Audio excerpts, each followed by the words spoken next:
I mean, there's certainly a shorthand we have from, having this been the third film we've shot together now, and you don't spend a chunk of your shooting time getting to know one another. You know, we are able to pick up where we left off and have developed a great friendship along the way. And I don't know, from the beginning, we were lucky. We just had a chemistry in the same kind of enthusiasm, and that's the relationship I look forward to. You know, 'cause really delving into every time is being able to ask the questions that Thor and Loki haven't really had the acute focus to do so yet, and this instance was that was the great opportunity we had.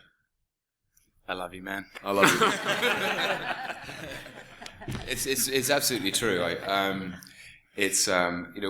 From the beginning of Kenneth Branagh's Thor all the way through Joss Whedon's Avengers and into Alan's Dark World. It has been an amazing adventure for both of us, and the two characters define each other and need each other, and all acting is about what happens in the space between people, and the more you trust each other, the deeper you can go. And when I'm on set with Chris, whatever he serves, I'll return, and he'll return it back, and that is the joy of it for me. Another theme in this is that of sibling rivalry. Now, because you've got two brothers, and I just wondered whether you drew on your relationship with them to inform your interactions with Loki.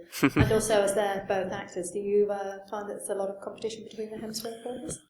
Neither of them have attempted to take over the universe just yet, but I think I'd have the same reaction if they did. We're competitive as siblings are in kind of everything from sport and backyard cricket, football, surfing, to who's controlling the remote control, watching TV.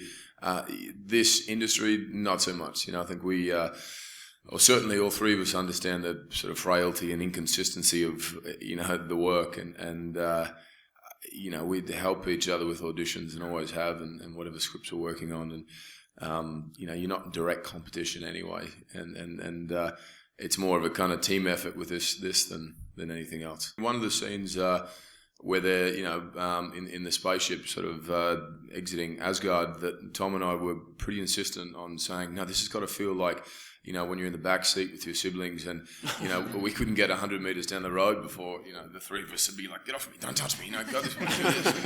and that kind of certainly played into that scene, and a lot of the stuff you understand what it's like to have that kind of love-hate sort of thing, and you do anything for them, but at the same time the simplest things can annoy you, and I certainly try and draw from whatever experiences I've been through, or can empathise with frustration towards one's sibling. I have two sisters, and so it's slightly different, I suppose. It's different. They have long hair though, like Thor. They do. Long blonde hair, both of them. Yeah, I mean, I suppose the thing about siblings is they know you. They know you better than anyone, and there's that thing of always being bound together by your history is something. There's something very honest about the interaction that you can't lie in front of your siblings. And I love in this film, I love that Thor is able to demand from Loki that he play his hand. Loki's someone who's constantly in control. He'll never show you how he really feels, and the only person who gets close to it is Thor, and that seems very true of sibling relationships. I absolutely second the spaceship scene. I've actually been on a road trip with Chris and Liam at one, and it's very similar to that. You're the worst driver. What do you know? It was very funny. Go that way, it's quicker. No, it's not. And then if you spend time with Luke, he just knocks both their heads together and says, "Shut up, boys." Yeah, he's the older brother who runs the show. Yeah. If Comic-Con's anything to go by and people really love Loki, what do you think it is about Loki that people seem to really love kind of more over Thor? Oh, whoa. Wow. Where's the guy in the costume? several more years of brotherly therapy to follow. Yeah, Can I tell you what I love about Loki? Because we've been talking about this all morning, and it's very hard to. You have a go as well, but I don't know that it was ever the plan to have Loki in this many films, but purely to do with everything that Tom brought to the table in the first one, and how incredible he was, and the mixture of strength and villainous and mischief and vulnerability, which is such an access point. You can immediately kind of empathize with this misunderstood guy. Is why he kept, am I correct, Kevin? Why he kept bringing him back into every film. Like, I don't know that was ever the plan, but I mean, my hat goes off to Tom, and I think he's done such an incredible job in every film, and hopefully we can keep sneaking him in more somewhere. I love you, man. I want to just say in response to the second part, I think Loki is defined by Thor. He's defined in opposition to him. That they are yin and yang. They are the sort of the sun and the moon. That the whole point of them is that they are in opposition, and the whole sort of I don't know, the popularity of the character has been such an amazing surprise. I'd never expected it in my wildest dreams. I don't know, I found him a fascinating prospect because he's a mixture of playfulness and charm and mischief. That's his moniker. He's the god of mischief, so there's a playfulness to him. But he's such a broken character. He's grief-stricken and bitter and jealous and angry and lonely and proud.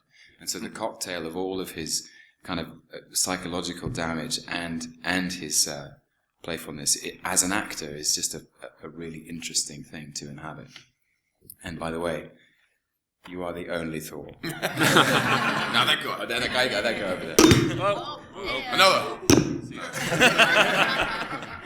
Someone's phone there. Bye-bye. Free phones up here. Malekith is the main enemy in this, so Loki, although he's seen as the enemy, he's not the main antagonist. So I was wondering, deep down, do you think Loki is really evil, or is it just a jealous facade on the outside? It's a question that I've asked myself 3 times.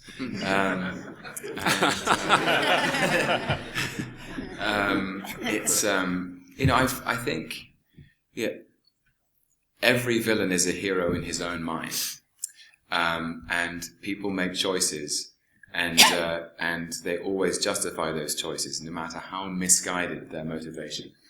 And the great privilege and thrill for me to play this character across 3 films is that he didn't start out that way, and the storyline, the narrative that was afforded to me in the very first film, this idea of a young prince who was brought up believing in his right to a throne, his inheritance of his Asgardian inheritance, that this whole story was a lie, that he was adopted and left to die on a frozen rock, and that essentially is what breaks his heart, and all of his villainy, all of his bad guy credentials come from something deeply vulnerable, and that's a gift, because it means across Thor, across Avengers, across the Dark World, that I can play a dynamic with Chris and with Anthony Hopkins and Rene Russo, which is, to what extent is he redeemable?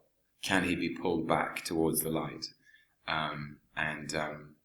It's a very, very fun fault line to dance on.